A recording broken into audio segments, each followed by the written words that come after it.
I want to talk about two-dimensional random walks, and there are a lot of different ways they could be defined. The way I want to define is start at your point, start at 0, and then keep adding these values. And my values are going to be any randomly chosen point along a circle of radius 1. So let me show you a way that doesn't quite work, but almost works. Let's choose t to be a random real number between 0 and 2 times pi. And then from there, let's choose step to be the point cosine t sine t. So why does this not quite work? Well, it's not going to be obvious from looking at one of these, but the problem is that every time Mathematica sees t, it's going to choose a different random real number. So this cosine t, the t that's plugged in there, that's probably going to be different from the t that's plugged in here to sine of t. And so there's no guarantee that this is going to be on the circle of radius 1. Almost certainly will not be. So a way that we can get around that is to just choose a t once and for all. So let me choose t equals random real 0, 2 times pi. And so the key thing to notice here is that I didn't do colon equals after the t, I just did equals. So let me delete the first one. So what's a step? I've grouped things using parentheses. That's just saying step is everything that comes after this. First, I choose a value of t, and then I plug in that value of t to cosine and sine, and then this is going to be the output of my step. So if I want to check it, I can do norm, which is like saying what's the distance from the origin. Distance is 1. So that works. So now let's make a random walk in 2 dimensions using this idea. So let me call it walk 2D. And how about r? I'm thinking of that as something like radius. And it's going to look in definition very similar to our one-dimensional random walks. Nest while list. Pound plus step and starting at 0, but now 0 is supposed to be the two-dimensional 0. So let me be sure to put it inside curly braces. So this is like the point 0, 0 in the plane. And when am I going to stop? Better way to say it, when am I going to continue? I'm going to continue as long as the norm is less than r. So as long as the norm of my value is less than r, I'm going to continue. I better not say not equal to r because it's almost certainly never going to be exactly equal to r.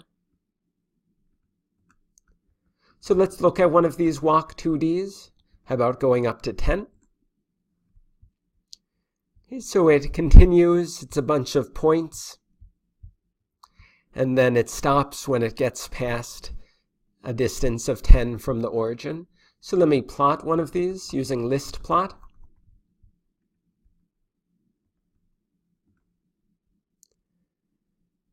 And let's plot another one. So you can see they can look pretty different. Here's one where it looks like never gets much past 8 in terms of either the x-coordinate or the y-coordinate, but in terms of the norm, what's the distance from the origin, it does get past 10.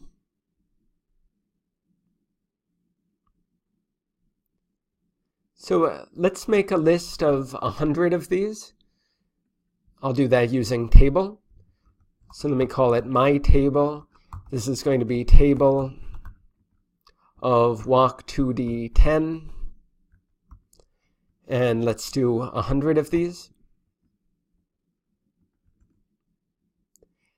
And then I'm curious, how many of these have length greater than 50?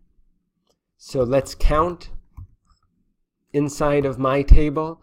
Let's count all, let's call them walks. Let's count all walks such that the length of walk is greater than 50. So this says that 85 of the 100 total walks have length greater than 50. The last thing I want to do is show you a cool way to plot these walk 2Ds and make it a little more colorful than what's up here. So let me first just set a version of my walk. So this will be walk 2D. How about until a norm of 20 instead of a norm of 10? And then let's say n is the length of my walk. Then I'm going to go through my walk, and I want to change the colors of the points. So how am I going to do that? Let me call this new table, and I'll show you what it looks like. I'm going to use a new command called style. Style is a way that I can assign a color to the different points inside of my walk. So this is going to be my walk I, so this is like the ith point in my walk.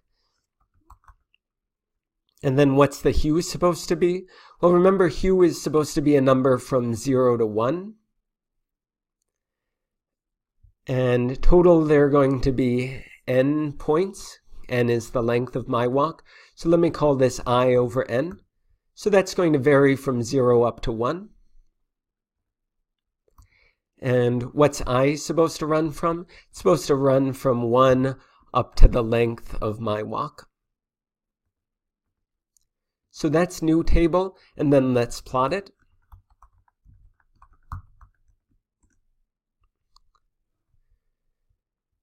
So what did we do here?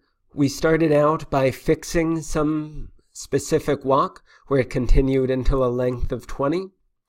Then I just named a convenient variable for the length of that walk. So if I were to look at it, so this particular walk took 283 steps. And then what does new table look like? Let me show you. So this was point 0, 0 with a certain hue corresponding to the first item in our walk. Okay, then gradually the colors changed. And then at the very end, I plotted it using list plot. And if I were to run it again, it'll look different. If I were to run it again, it'll look different. And so on.